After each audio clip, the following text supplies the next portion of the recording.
Hello and welcome to scrapbookingstation.com. In this video I'm creating a Memorial Day layout, but it's great for July 4th, which is coming up. Also Veterans Day, but a neat way to split up your springtime, summertime, even fall-time colors. I've got a couple other projects. I use templates, I use embossing folders, I use gift boxes, make a card, and my layout. So I'm going to put the camera over my shoulder and we'll get started. My first project is going to be a Memorial Day two-page layout, and this was inspired from my card swap. So I've got my chevron border, and I just chose it in my scrapbook page to kind of switch it up a little bit. So the first thing I'm going to do is draw center points on my colored cardstock. So I've got a 12 by 12 white piece, and then I've cut this at 11 by 11, so I have a 1/4 inch border along all sides. And then I just marked the center, and I did that with a chalk pencil because I have bought these Uniglow things in the past, and unless you mix them up every once in a while, this one is stuck. So I would not recommend investing in that. So I'm working across that and these center points, and I'm creating the chevron. Now, what I want to do is because I've measured it, an 1/8 of an inch border. So I'm going to cut a center 1/8 of an inch from each of these interior chevron edges, and then I'll be back. Once I've cut that window out, and I'll have to sand that off. Actually, that's another little tip and trick. If you've kind of got a dull blade, you can make use with it with just a little sanding block, and you just take those little niblets off, and it'll last you a long, long time. Anyway, I've got this, and now I want to measure this center because what I want to do is add some red stripes at this point. And so there's going to be 1/2 inch strips. My center is 8.5, and that really doesn't matter. I'm going to make 12 inch strips because I actually want to come across this way, which just about makes it, which is perfect. So let me add my stripes, and I'll be right back. Okay, once I get here, I've got 1/2 inch strips cut out of real red, and that first color was Native Navy. And all I want to do is, I want to go 90-degree angles. So I need a piece of grid paper, either 2 of these put together, but I've got somewhere else I can go to make sure I've got a 90-degree angle. I'm going to place these like so, 90-degree angle, and get those situated. And then I didn't cut enough to go all the way across because I know when I trim off some of these pieces, because I'm just going to go edge to edge, that I got left over to finish into the corners. So let me do that, and I'll be back. I've got my strips, and I've got this, and all I'm doing is trying to create a right angle, and I've got a bigger grid line than I did with my pattern papers. And so I'm going to do this. I'm going to try, and I'm got to hold that steady for sure. And I'm going to position my strip like so. And I'm not worried about cutting off these edges because I've only got glue in the interior. And you can use any straight edge. It doesn't need to be a ruler. But once I did this, I thought about something that maybe some of y'all have, which I have, which I don't think about pulling out so often. And that would be a scoreboard. Okay, if you have the scoreboard and the diagonal plate, and if you work in 12 by 12, you really should have both of these. Because what I could have done is taken my scoring tool, picked a point on this, and scored it, and then placed my strip. Because all I'm going to do now is take a ruler, a clear ruler, and figure out how much length I want from each of these and continue to put my strips down. Anyway, I will be back with the finished background, and I'll see you in a bit.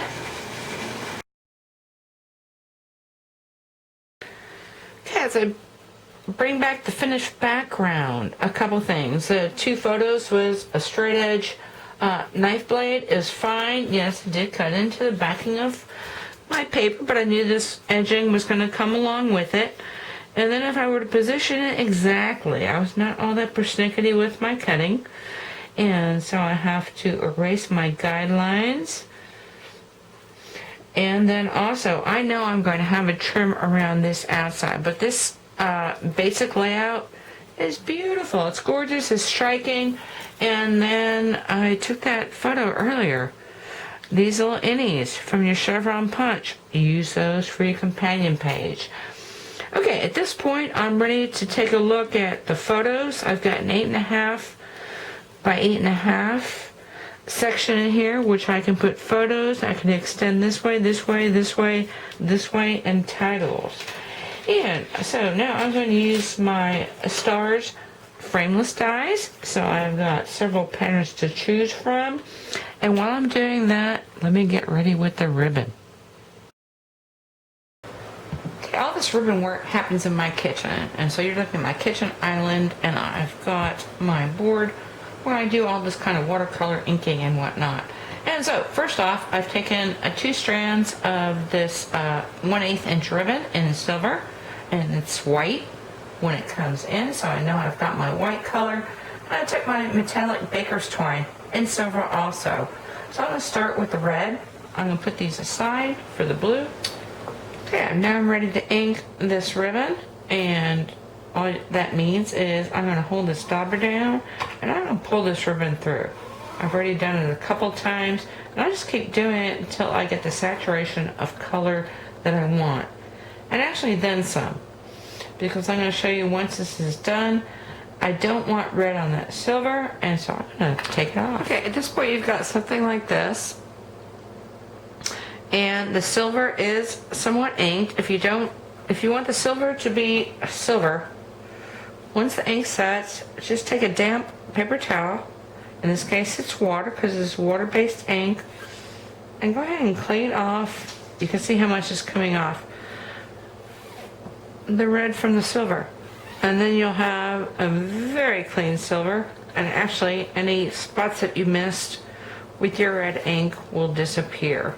And so now you want to let this air dry. I would not iron metallic, so I'm going to let that air dry.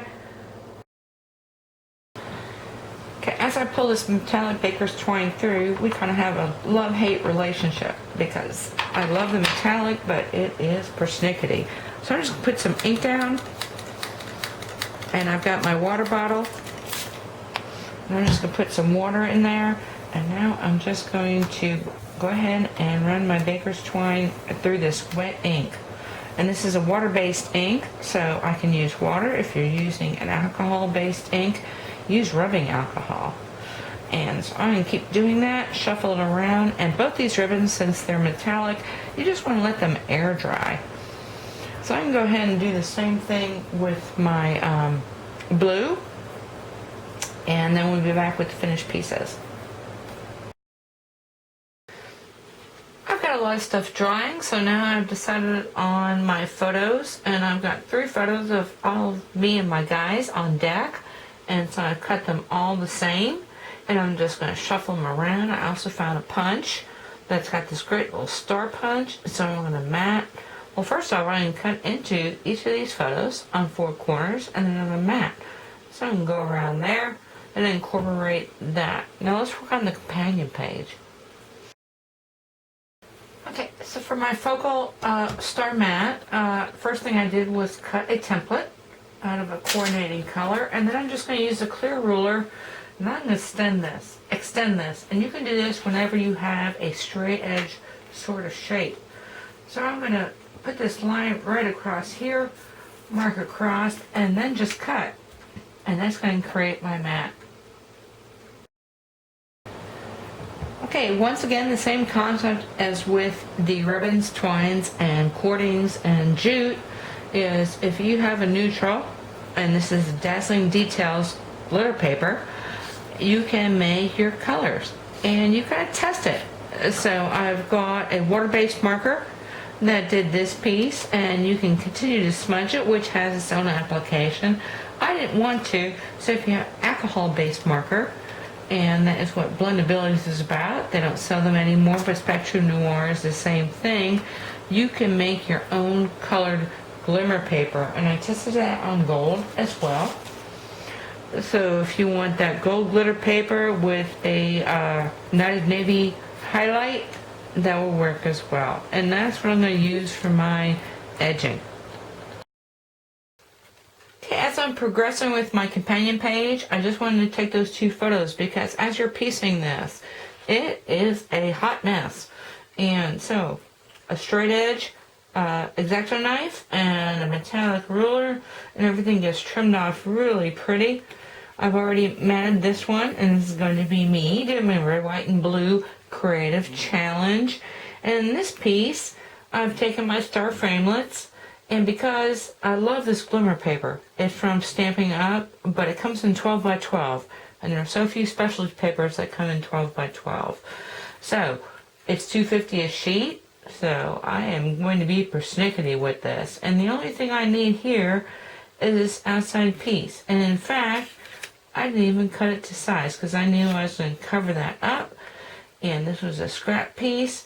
And I've got a piece of dunnage. This is some junk mail that I've got, so I can raise my photo up. And that's what's going to go there. This I'm going to use for something else. And this I can use for something else again. So, anyway, I think I'm going to stay with this. Let me show you the finished first page because I got some design considerations going on. So this is the first page of my 2-page layout. I've used my 1/8 silver ribbon and added some of these punches. And actually another thing I want to talk about is the versatility of a punch. This is from Fiskars. I don't think it's available anymore, but if you look at a punch and you say you've got a star, I can use that star punch all by itself. I've got 3 corners, a rounded corner, a scallop corner, and the star corner. I got a little sun shape. I've got a little crescent, which I think is supposed to be a moon. This is called Celestial. I don't know if you can buy it anymore, but that's something to consider when you're buying punches. The other thing, I used my little letters from Stamping Up. These are great because you can cut in, you can cut out. So I've created my title, and while I was at it, I created my title for my next page, and then another project. And if you've got these little stars, you can sprinkle them about.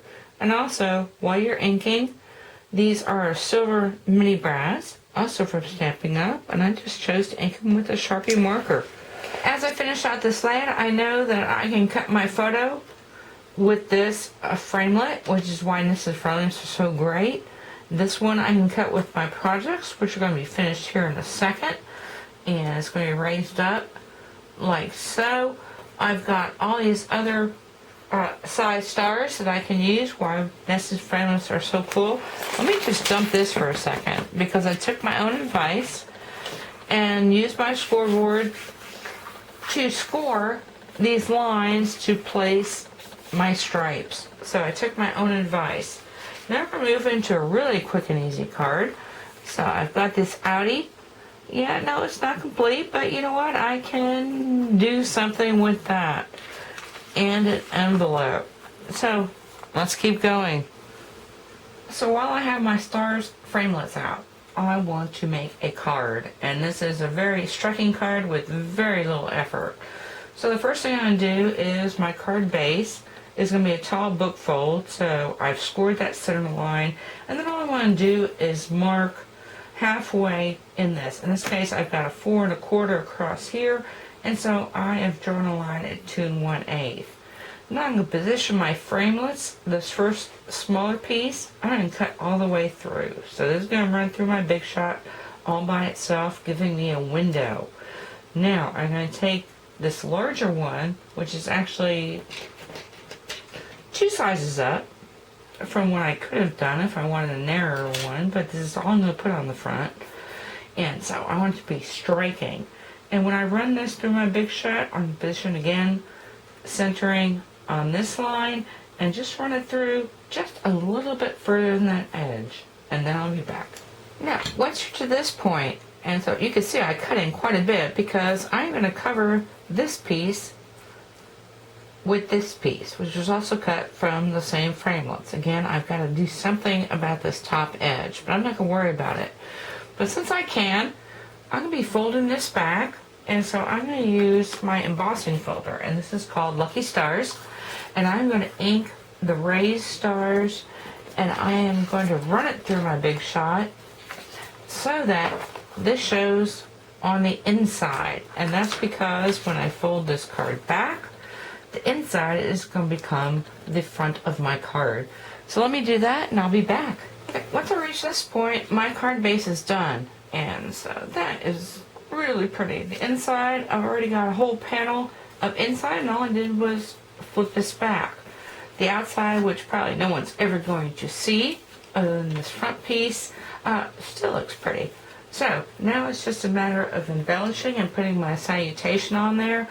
But what I wanted to show you was I used the second smallest star framelit for the center, and then the fourth for this outer edge, and so I can tuck this behind here and do something with my salutation. I'm going to show you that project, but before we move off of Stars and Stripes, I'm going to do something with my templates, because I've got a stripe template, I've got the star template, and this makes quick work if you've got a sponge and some ink. So let's look at that project. Okay, this last Stars and Stripe project is actually called a Tag-A-Bag gift box. I'm not sure why they call it that. It's another Stampin' Up! Product. It's a box, and so these templates make really easy work of this. And all I've done is position this like so. I prefer to use sponges over daubers because they're really inexpensive, and I can have this forever. This is my real red dauber. Put ink, and it just took one pass on this side. Of course, I masked off this spot here, and then went again on this side, and then took my stars with my Night of Navy and came across and inked this side. And really quickly, I mean quickly, like in 10 minutes, I've got this really pretty gift box. Now these boxes also come with a acetate sleeve. This is really thick stuff, and even if you don't use them for the box, this would make really nice anything. I mean, it's a really thick, sturdy cardstock. And so these are my little letters once again, and all I did was did white letters and then backed them with my blue and red. So that was quick and easy as well. And then lastly, I still got everything out that I've used before. So once again, these stars framelits are perfect for a window tag. And so once again, my inked ribbon, just punched 2 holes in the top, scored it front to back. These are both the same side. The inside is a smaller piece, and then this is the smallest one. And then also on the back, peel off sticky. Why not? If you've got double-sided adhesive, go ahead and cut a star out of that. And this way, when you put this together, it's going to look something like this. Anyway, I can get that ready. The last thing I did was take my dunnage, cut it into strips, and then crimped it, and that can stuff in there. The other thing you can throw in here is cookies. Yeah, use your star framelits for sugar cookies. Why not? Candies, red, white, and blue candies. I'm thinking Dove chocolates, Linder truffles, and maybe some yogurt, white chocolate covered yogurt nuts. And then since this is craft, maybe throw in some peanuts and almonds too. Anyway, too much fun and a great gift if you're going to, in this case, a 4th of July barbecue. Anyway, let me recap a little bit and then I'll be back. At this point, all I wanted to share with is Stars and Stripes is wonderful. Gift packaging, tags, cards, of course, layouts. If you want to use templates and make everything simpler, that is quick and easy. And the other thing I wanted to do was kind of toss in some other red, white, and blue themes. And I'm going to do that in red, white, and blue too. So if you want to subscribe and stay tuned to that. We're going to do things like nautical, even Christmas, and that's going to be more about paper leading the way. So, summertime vacations, fall-time vacations, and of course, Christmas. So I hope you subscribe and stay tuned for that. And I hope you enjoyed watching and took something with you can use in your own scrapbooking paper crafts.